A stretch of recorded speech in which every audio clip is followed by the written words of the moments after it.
April 12, and Nauru's economic and financial maturity is recognised on the world stage. In a further sign of just how far the government has come, Honourable Minister David Adang proudly signs Nauru's induction into the prestigious International Monetary Fund as well as World Bank. We've been trying to get into World Bank and IMF and all these organisations in the past, and it's just recently that they've given us thumbs up and said, yep, we're coming. Membership brings a wealth of benefits to all Nauruans.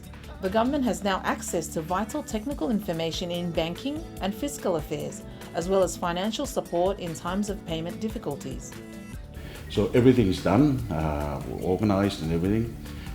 We're happy to be part of IMF and World Bank.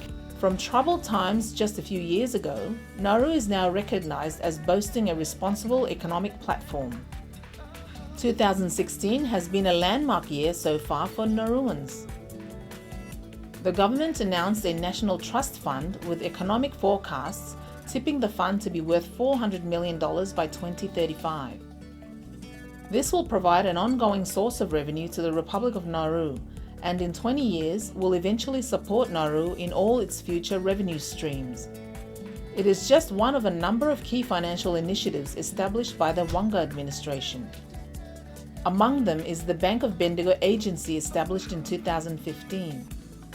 From a cash economy to a fully regulated and secure bank, the agency has been a lifesaver for many Nauruans who are helping loved ones overseas.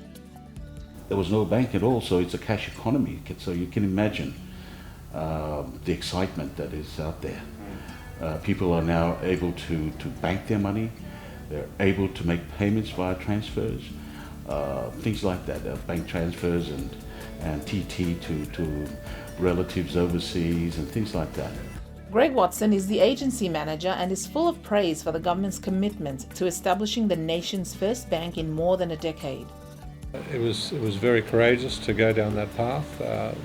The other thing I would say is, from a banking point of view, just like there has to be consistency in the way that a bank operates, people have to feel there is consistency there, there's predictability and so on. I would say the same thing has to apply for the government.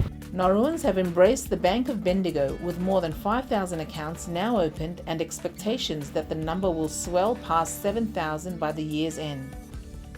Well, I think it has exceeded our expectations, both from the agency's perspective and also from Bendigo Bank's perspective.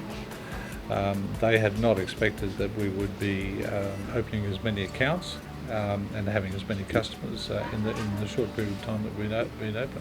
Services for customers too are also on the rise, like payment swiping through your smartphone and debit card facilities for use overseas.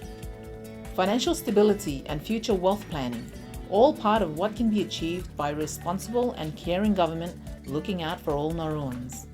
So I think the government's been very helpful to get the start to the agency.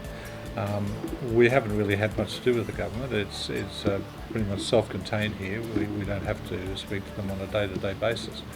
But we know that in the background they are very supportive, and if we're ever to go and request some assistance, I'm sure the assistance will be forthcoming.